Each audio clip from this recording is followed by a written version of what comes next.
tips dari para suhu ya, bukan dari saya ya. Tips dari para suhu pertama ya teman-teman, buat konten menarik dan bermanfaat. Nah, bagaimana pula konten yang menarik dan bermanfaat?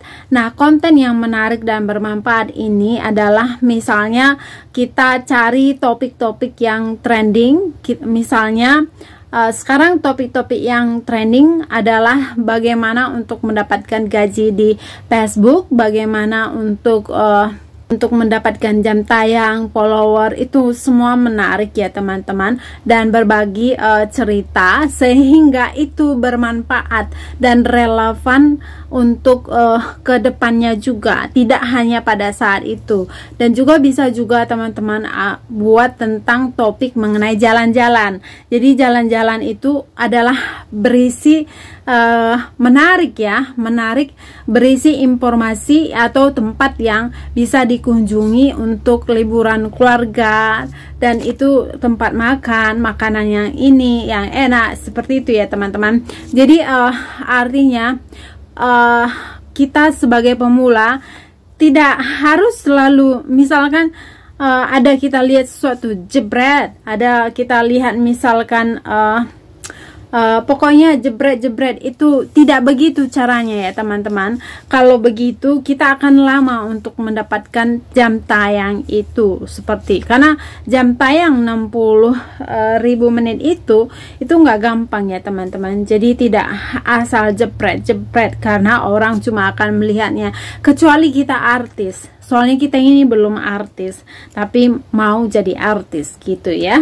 Gitu ya teman-teman, kebanyakan ngomong juga. Yang kedua ya, berinteraksi dengan banyak orang. Misalnya kita komen, likes video orang lain, tentu saja itu akan berbalik ke kita. Mereka ketika kita komen video orang dan like, tentu mereka akan lihat balik sih videonya kita, dan mereka juga jadi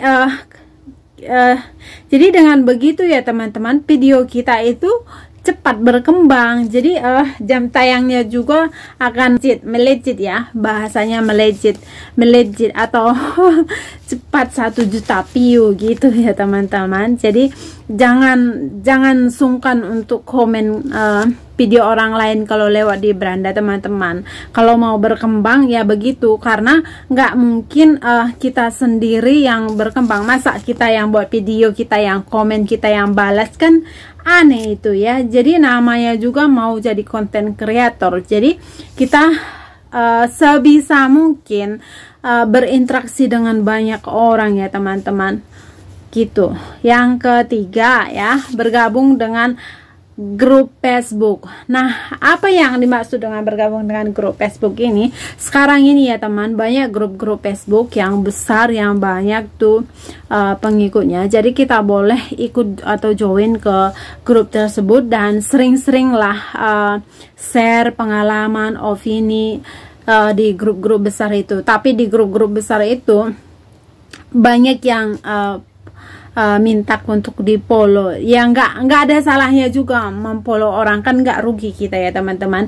Nanti setelah kita follow, dia akan lihat balik ke akunnya kita, otomatis dia akan tonton akunnya kita ya kan. Jadi itu akan cepat berkembang juga, dan cepat untuk menambah jam tayang ya. Itu tidak ada salahnya, tidak ada ruginya, karena memfollow orang lain tidak dikenai pajak juga ya, kecuali di negara teman-teman berada. Kalau memfollow orang lain dikenai pajak ya, saya nggak tahu, tapi di Amerika belum kena pajak. Maka kalau orang minta di follow ya nggak apa-apa kan, saling membantu kan, dia juga akan balik gitu ya teman-teman. Jadi itulah tipsnya ya teman-teman.